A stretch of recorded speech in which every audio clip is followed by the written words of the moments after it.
Здравствуйте, дорогие друзья! Сегодня воскресенье, а значит, настал момент сделать небольшую паузу и посмотреть новый выпуск картинок с выставки. Этот репортаж я готовила с особенным удовольствием. Во-первых, окружающая обстановка, в которой проходили съемки, была очень красочная. Озеро, потрясающая погода. И во-вторых, сам сюжет меня действительно заинтриговал. «Жемчуг озера Лиман». Эта удивительная история, которая берет начало на берегах городка Сан-Жан-Гольф, возвращает нас в период прекрасной эпохи прошлого века. Время, где письма писались пером, музыка звучала из граммофона, а слово «стресс» еще даже, наверное, не было изобретено. Какое удовольствие видеть, что традиции продолжают жить и привлекать людей.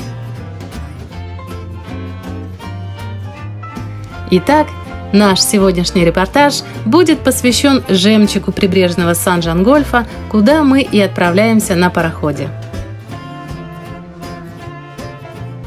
Bonjour Monsieur Sello, merci d'avance pour cette visite, cette découverte. Donc nous sommes à St-Jean-Golf et l'idée c'est de découvrir les perles du lac. Racontez-nous en quelques mots l'histoire en fait de ce projet en fait, des perles. Alors les perles existent à St-Jean-Golf depuis 1920 et donc ce sont des perles qui sont faites à partir d'écailles de poissons. Et donc je vous propose aujourd'hui de faire la visite de St-Jean-Golf où on va aller d'abord au musée où vous pourrez voir la tradition des perles depuis 1920 et ensuite on ira visiter la fabrique où vous pourrez voir la fabrication des perles et pour finir à la boutique avec la fabrication des bijoux. Voilà. Super, excellent programme, ça me va. Alors c'est parti.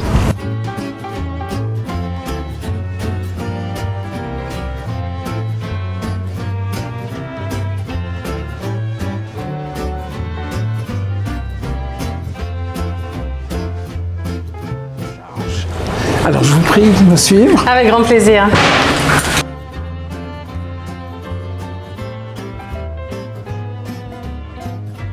Qui faisait aller l'ascenseur dans les palaces. Oui. Vous voyez, avec le petit chapeau. Exactement. Autrement dit, il y a une bande dessinée en Belgique qui s'appelle Spirou. Oui, c'est juste, vous connaissez. Alors c'est notre Spirou d'ici. Donc là, il nous fait une petite annonce présentant la manufacture des perles. Exactement, il était devant la boutique. Il accueillait les riches touristes anglaises. Et ceci était amené par bateau spécial depuis Montreux. Il venait à St-Jean-Golf, il faisait la queue, sport favori des Anglais, devant la boutique. Ces dames qui sont là et là attendaient le chaland pour vendre ces colliers de perles. Alors, quelle est l'histoire en fait? Alors, d'où ça vient en fait les perles, 1920? On a retrouvé des traces. Apparemment, c'est peut-être même en plus ancien si vous regardez l'architecture et les vêtements. Mais alors, nous avions un poisson qui s'appelait la blette. C'est une toute petite sardine où il y avait plus d'arêtes que de chair. Donc, il n'y avait pas grand-chose à manger. Il n'y avait rien à manger, on le mettait sur le fumier. Par contre, ça obturait les filets, parce qu'il y en avait beaucoup. Et à un moment donné, on s'est rendu compte qu'en prenant l'écaille, en la faisant dissoudre dans une certaine mixture que je ne connais pas, on faisait des boules de verre. Ensuite, on les fixait, comme vous avez vu en haut d'ailleurs, on trempait dans cette solution, c'était poli, et ça venait ces fameuses perles. Et si vous regardez la patience pour faire un collier tel que celui-ci. Ah oui, c'est très très petit. Ouais. Et celui-ci date de 1922. Ah oui, c'est pratiquement au début en fait de... Et il valait l'équivalent de 645 francs suisses de nos jours. D'accord. Donc déjà à l'époque, c'était un bijou assez coûteux, oui.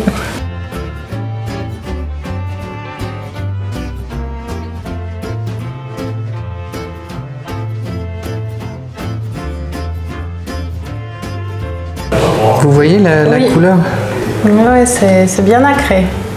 Donc là, en fait, les écailles, on les a broyées grosso modo. Exactement. On a enlevé la partie fine et on a obtenu avec le mélange, c'est quoi comme liquide en fait c'est du coton, c'est des fils de coton. Et en fait on obtient ce liquide. Voilà. Donc c'est là où, comment dire, Joël il pourrait... vous voyez, on va tremper les perles comme ça.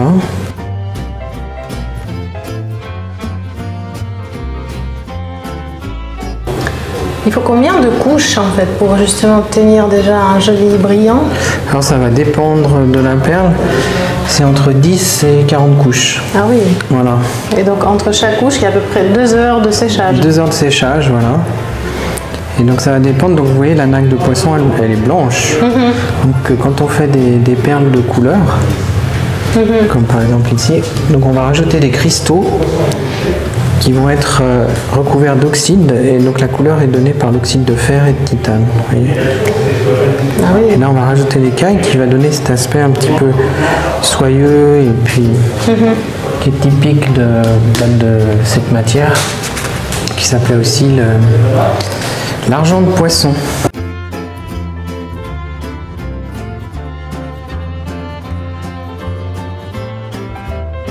Donc le cœur de la perle. Voilà, le noyau. Le noyau, le cœur de la perle, c'est de l'émail. Voilà. Donc là vous avez l'émail. Et donc on va partir d'un émail blanc pour faire des perles claires et d'un émail noir pour faire des perles type Tahiti. Là vous avez toutes les perles brutes.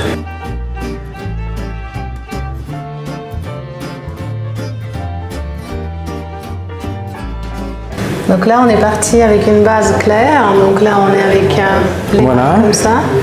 Et ensuite on a rajouté des couleurs, et puis on a rajouté l'écaille de poisson, puis on a rajouté encore une protection. Donc la perle est plus résistante qu'une perle de culture, parce que les perles de culture elles sont très fragiles et en plus elles ne sont pas écologiques, parce que pour faire une perle de culture il faut d'abord mettre le noyau dans l'huître.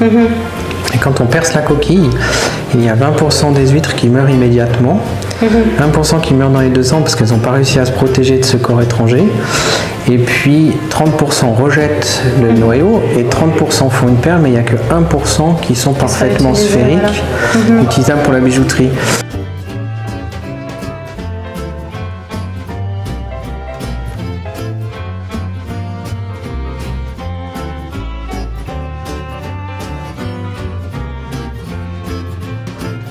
Et donc une perle parfaite, c'est une perle qui a un très bel orient. Donc l'orient de la perle, c'est la couleur, c'est le fond de la perle si vous voulez.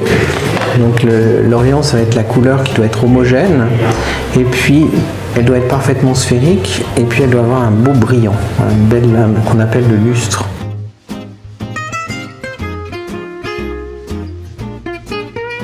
Alors bonjour Léa, nous sommes dans une petite boutique à Saint-Jean-Golf et puis on va voir comment on monte les bijoux avec les perles en fait qu'on crée aussi là. Ouais. Alors expliquez-nous un petit peu comment ça se passe le processus. Alors tout simplement, donc on va faire des montages sur mesure. Donc vous pouvez choisir votre perle, peu importe la couleur, vous faites ce que vous voulez, ce qui vous inspire. Pour le montage, c'est la même chose, vous choisissez la monture parmi toutes celles proposées.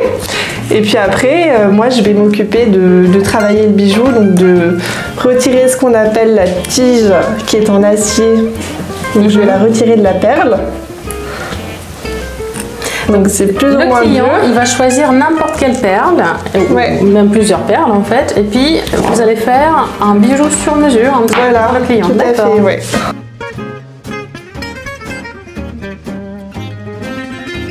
Donc après avoir retiré cette tige, je vais venir poncer à la base de la perle pour retirer toute la matière qui n'est pas utile finalement. Voilà, et puis ensuite, donc nous on travaille avec de l'argent rodier. Donc je vais venir un petit peu dépolariser tout ça pour que du coup la perle adhère mieux au moment du collage. Mais en général, les gens préfèrent les petites pièces comme ça, les petits pendentifs, les petites bagues. Le choix est magnifique, effectivement. On voit de toutes les couleurs. Donc là, c'est le pendentif que vous faites? Voilà, donc il faut que je regarde en fait si la tige est de la bonne longueur. Donc après je raccourcis selon... Ouais, donc là ça me semble bien.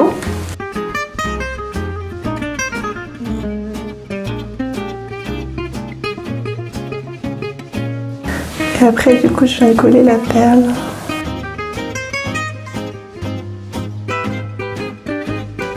Magnifique. Et puis, du coup, je passe un petit coup de lampe UV pour qu'il y ait un premier collage, que la perle ne bouge pas. Et ensuite, je vais la mettre dans le four UV 5 minutes à peu près. Ici, nous, on a 0 déchet strictement. Si on rate une perle, on va la reprendre et on va lui donner une forme un peu baroque. Excellent. Voilà. Donc quand vous dites 0 déchet, c'est vraiment 0 déchet. Donc même les perles qui ne sont pas forcément réussies, qui ne respectent pas la forme parfaitement sphérique, elles peuvent être utilisées et puis même mises en valeur différemment. Exactement. Et du coup, ça représente plus de travail. Je vais vous en montrer une. J'en ai une ici.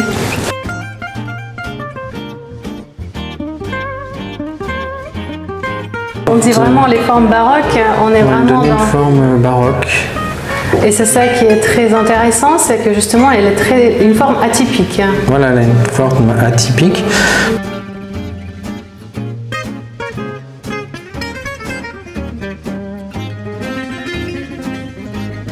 Мы сейчас находимся в порту городка Сан-Жан-Гольф, ждем рыбака, и если нам повезет, мы даже сможем отправиться вместе на рыбалку, вон туда.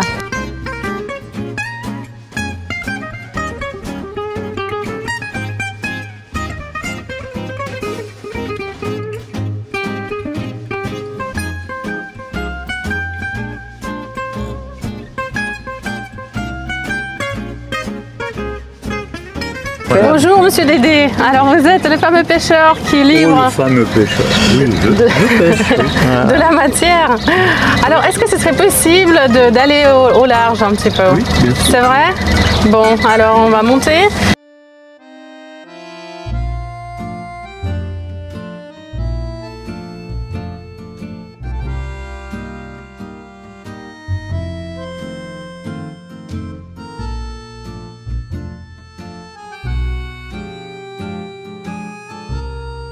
Et donc là, c'est des longs filets qu'on met le soir et qu'on récupère le matin.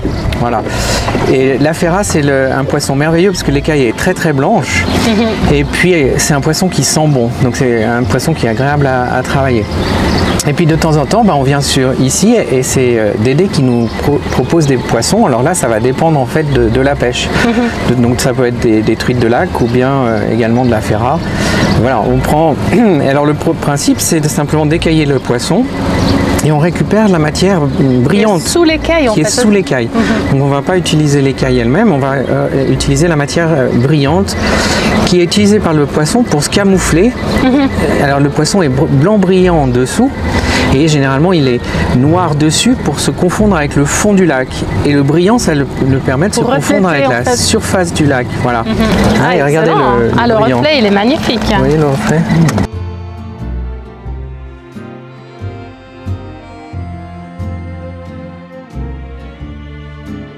Donc il faut être chimiste effectivement pour faire la fameuse mixture pour fabriquer les perles. On ne peut pas le faire à la maison, s'amuser juste à broyer en fait l'écaille. On peut essayer, on peut essayer. Il faut beaucoup d'écailles, c'est ça la difficulté. Et puis donc chimiste, non, ça serait plutôt alchimiste parce que il n'y a pas de produit chimique, il n'y a aucun produit chimique, c'est mécanique l'extraction, tout est mécanique. Et puis une fois qu'on a récupéré donc cette matière cristalline du poisson, on va coller les cristaux à la surface de la perle avec des fibres naturelles qui sont des fibres de coton.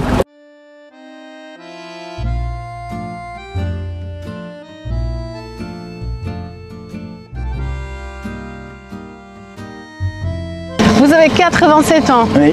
Et vous faites toujours de la pêche? Et je fais toujours la pêche. C'est incroyable. Ça fait combien d'années en fait que vous pratiquez? J'ai commencé à 5 ans. À 5 ans. Donc vous étiez un petit garçon? Alors, j'ai fait ma carrière à Genève. D'accord. Mais j'ai la maison ici Mes grands-parents depuis 1835. D'accord, donc vous êtes installé ici maintenant? Oui, oui, on est là. C'est la maison Volet Vert, là. D'accord. Et puis, donc... À côté de la maison au volet brun. Oui, oui, oui, on voit en fait avec une très très jolie vue sur le lac. Donc le lac, vous ne séparez jamais. Non. Et puis la pêche, donc c'est tous les jours ou Non, pas tous les jours. Quand même. Hein. Non, pas tous les jours. Ça dépend de temps aussi. Hein. Ouais, ça c'est clair. Vous savez, quand il faut dérouler tout ça, c'est physique quand même. Vous avez un plomb qui fait 1,9 kg. Justement. Qui descend à 80 mètres de profond. Et puis vous avez les cuillères. Ah oui, donc vous êtes bien équipé. Là, il y a tout le matériel sous la main. Ouais. Vous aimez la pêche? Vous savez, je suis un homme du lac. Hein. Mon grand-père avait le chantier naval des Barques du Léman dans le temps. Donc c'est grand-père, père, fils. Oui, tout à fait, tout à fait.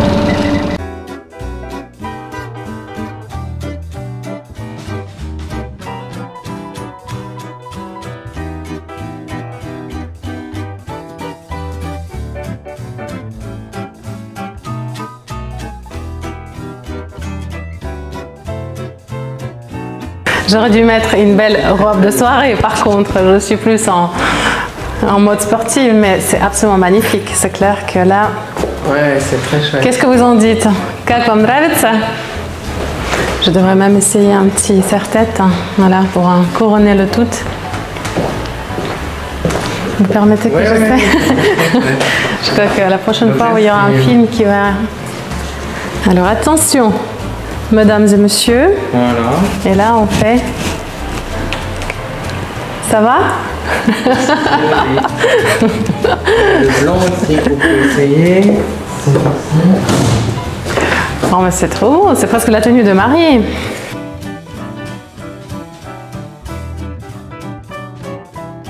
C'est absolument fantastique.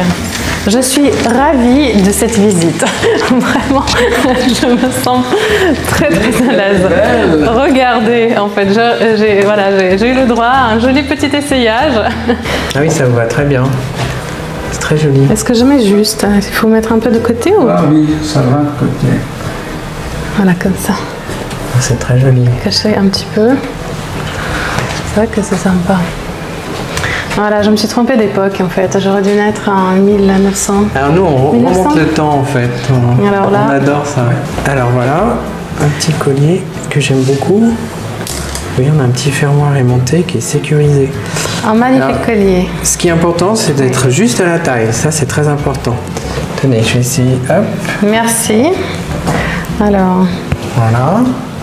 Et donc vous posez l'un sur l'autre, comme ça. Est-ce que je fais juste? Oui, je peux vous aider pour la première fois. Voilà, hop, et voilà. Alors là, nous avons un très très beau collier. Il vous va très bien. C'est parfait. Ben, je crois que désormais je vais le porter régulièrement. Ce sera mon porte-bonheur. Ben, ça sera avec grand plaisir. Nous, on ne vend pas des colliers, on vend le plaisir de les porter. Voilà. En tout cas, c'est très très et bien puis réussi. Pour ma part, je trouve que c'est un bijou qui est très naturel et qui est merveilleux, quoi. Monsieur Selon, merci infiniment pour cette visite, pour ce moment absolument fantastique, pour cette découverte, pour ce absolument ravissant cadeau. Ça me touche vraiment beaucoup.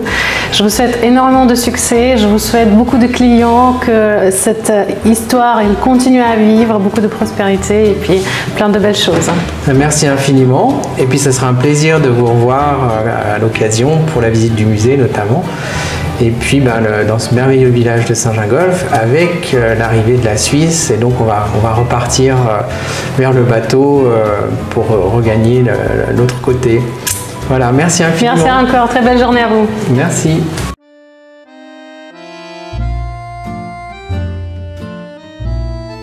Вот такой насыщенной получилась наша сегодняшняя прогулка. Жемчужная история подходит к концу, но я обещаю, что мы еще вернемся в этот очаровательный городок Сан-Жан-Гольф, чтобы чуть лучше узнать это живописное место. Желаю вам хорошей недели и жду вас в следующее воскресенье. Подписывайтесь на мой YouTube-канал и приглашайте к нам ваших друзей. Картинки с выставки – это не только репортажи, но и отличный заряд хорошего настроения на всю следующую неделю. Всем пока!